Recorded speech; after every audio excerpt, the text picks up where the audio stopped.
Alright there guys, and welcome back to another video. Today I wanted to talk about my favourite video game of all time. Now for the past 15 years, and at least the past nearly 9 years on this channel, you guys might know that I've said on multiple occasions that my favourite video game of all time is this one. Uncharted 2 Among Thieves. And we even celebrated Uncharted 2's 15-year anniversary here on the channel 13 months ago. In fact, that was the last gaming video I actually posted on the channel. As in the last video I posted of me actually playing a game. But yeah, for the past 15 years or so, Uncharted 2 has been my favourite video game of all time. But over the past year, especially this year, I've thought about it a little bit more, and there's another game that might have crept its way into contention for being my favourite video game of all time, and that game is this one. That's right, yes, that is right. Uncharted Drake's Fortune, the first game. Because I've thought about it, and it's like, because every year I like to start off every single year by playing through the Uncharted games. I always play through the trilogy right at the beginning of the year, every year. It's an annual thing I do every year. And thinking about it, which game do I really actually enjoy the most out of the three? Because the game I'm the most familiar with, the game I know the best, as in I know where enemies spawn in different areas, I know every single puzzle in the game off the top of my head, without having to use that game's version of the journal at all. Well, for those things, it's this one. It's the first Uncharted game that I seem to have the most fun with.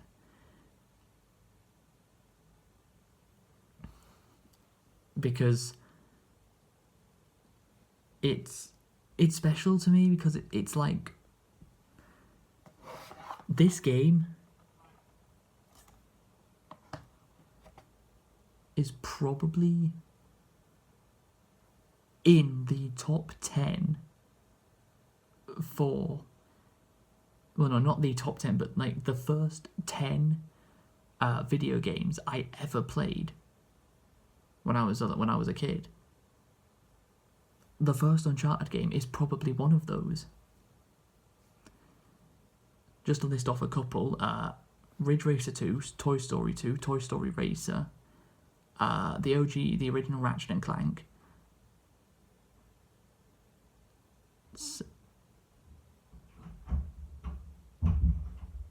SpongeBob,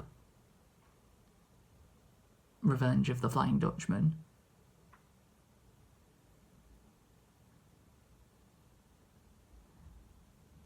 the first two Dragon Ball Z Budokai games, so that's 7.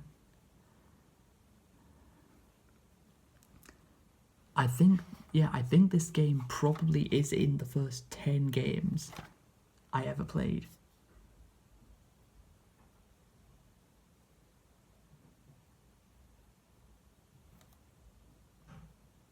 Because this is my original copy of the game from 2007.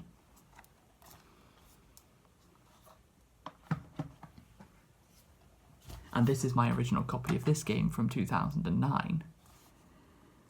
And this bit right here, it's really annoying to look at that now because, well, they shut the multiplayer servers for Uncharted 2 and 3 down back in 2019, and even though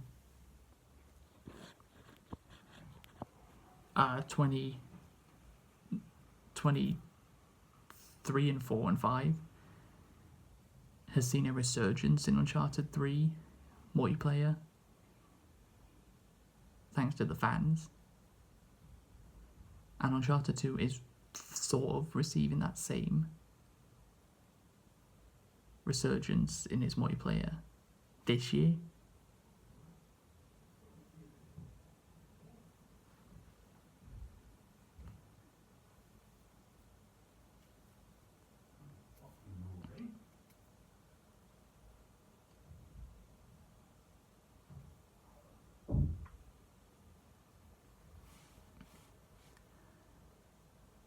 So that's cool.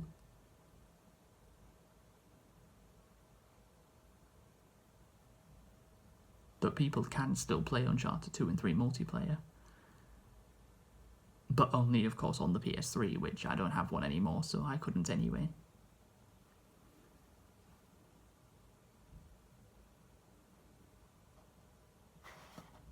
But what is it I do love about this game that has put it in contention for my favourite video game of all time in the past year? Well, I mean, the music for this game. I mean, I think all the Uncharted games have fantastic music.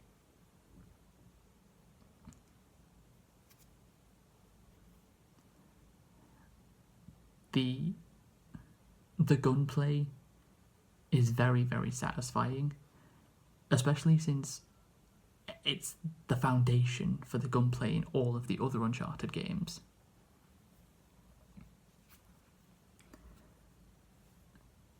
One of the first game's biggest criticisms is the game takes place on the same island for 18 out of the 22 chapters.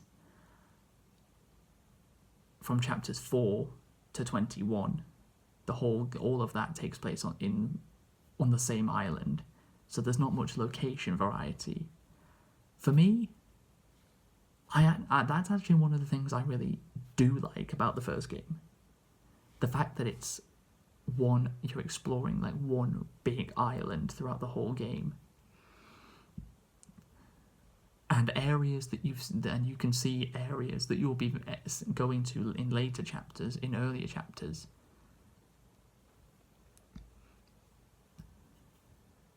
For example, in chapter 13, Sanctuary, there's a gate that you can't get through that in chapter 15, after doing some climbing around the buildings, you actually end up on the other side of that gate. Or the courtyard in chapter 13 that you have to fight through. You have to fight through it again in chapter 20, but with different lighting, to where it actually makes it feel like it's a different area, even though it isn't. It's an area you've already been to. I mean, it's the game that introduced us to the characters, and Uncharted's most iconic 3 characters: Nate, Elena, and Sully.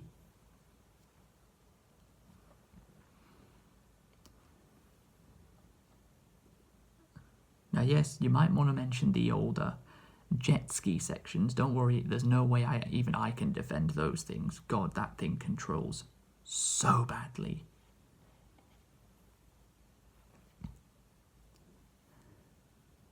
But yeah, I really like the fact that it's one big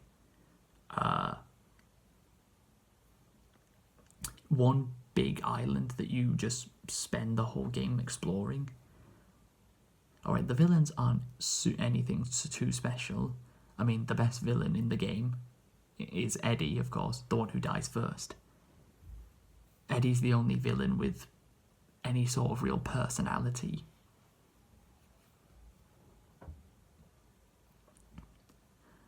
But another thing I love about this game is it's here is Sir Francis Drake's ring, because it's such an important part of the story. And like ever since Nate started venturing to different countries when he was a kid, that thing is always connected to it. And I mean, this, you literally find Sir Francis Drake's body in this game after he'd been torn apart by the Descendants. Does anyone else think the Descendants in Uncharted, in the first Uncharted, and the Nova Crawlers from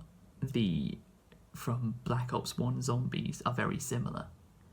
Like maybe Treyarch based the Nova Crawlers on the Descendants because this game came out first. Maybe. Another fun fact for you: Steve Bloom, who plays Dempsey in COD Zombies, and Fred Tatasciore, who plays Nikolai, those two actually played some of the Descendants in the first game. In this game, which is quite cool.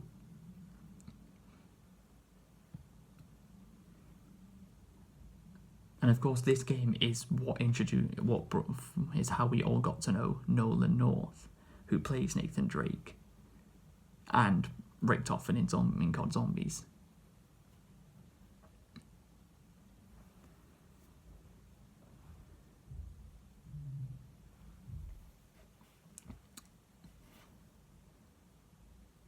Yeah, for me, it's the location variety. I guess you could say lack of location variety. How it's one big island that you explore, uncovering the mystery about Sir Francis Drake's voyage to find the lost city of gold, El Dorado, only for you to find out in the second chapter of the game that it's actually a statue.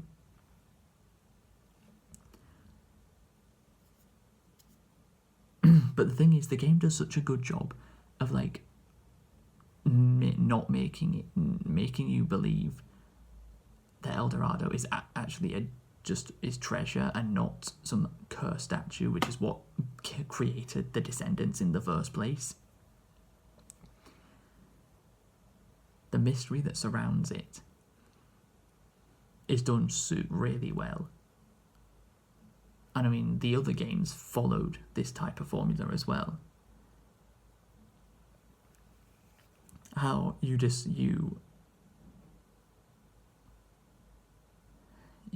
find flammable resin so early on in the game, and that's actually what creates the strongest enemies in the game.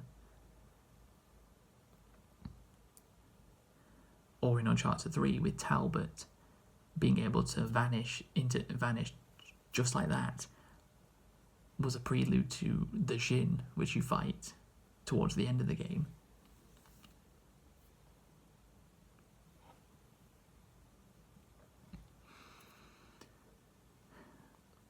Now, one thing the other games have over the first game is multiplayer.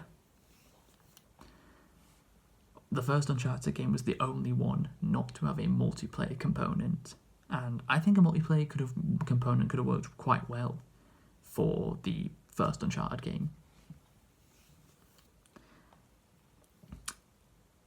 Because there's plenty of areas in the game that could be worked as multiplayer maps. When Nate finds the plane wreckage in Chapter 4, that area could have been a multiplayer map. The courtyard in the sanctuary, that could have been one.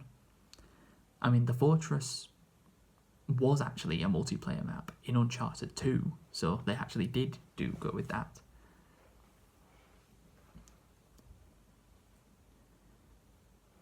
And the ship of the final chapter of the game could have been one. Speaking of the final level, let's talk a little bit about that. So the final level of Uncharted Drake's Fortune sees Nate have to take down all of the enemies to go after Navarro.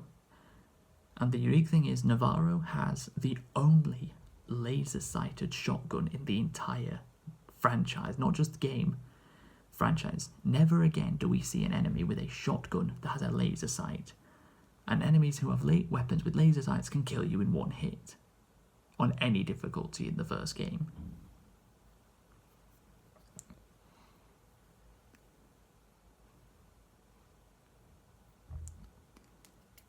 So yeah, the final boss itself isn't amazing. Like, it's just Navarro shoots twice, you hide behind some boxes, and when after he shot the second time, you dive into the next set of cover.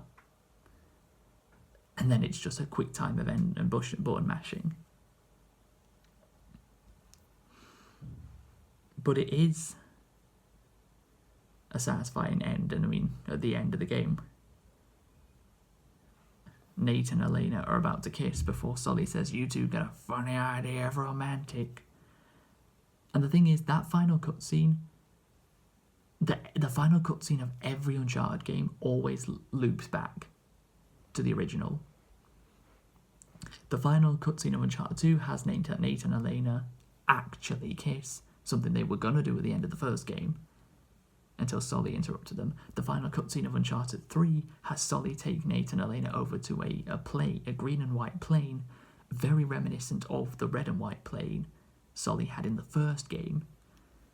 Not only that, but Sully even brings up the fact that he says, "It's not as nice as the one you two wrecked 4 years ago, but it'll do," referencing his plane getting shot down when Nate and Elena were in it, just before the start of Chapter 4.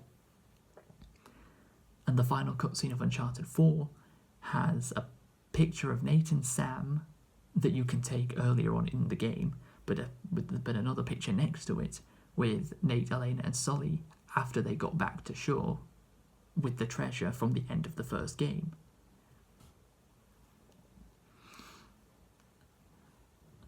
And also the final lines of dialogue in Uncharted 4, so in the main series, is Nate telling his daughter the story of the opening cutscene of the first game.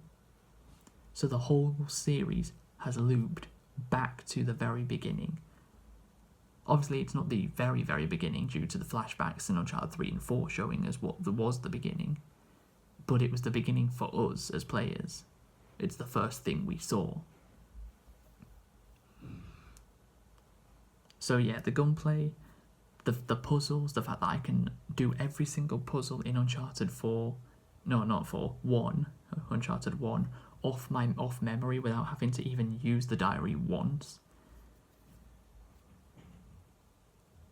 Introduction to all of our characters.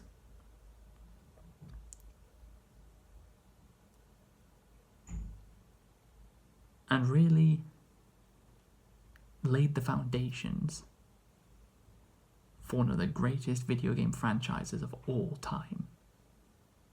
The franchise that really put Naughty Dog on the map. Sure, Crash Bandicoot and Jak and Daxter, they got people to notice Naughty Dog, but Uncharted is what elevated them to one of the top game developers in the world. And then The Last of Us elevated them even higher, before The Last of Us Part 2 sank them a little bit. But that is going to be it. Thank you for listening to me ramble about Uncharted for nearly 20 minutes. So, my favourite video game of all time? I'm not really sure if it's this or this anymore. It's a huge toss-up between the two. But thank you everyone for watching. If you have enjoyed, please be sure to leave a like, subscribe if you're new, and until we meet again, see you in the next one.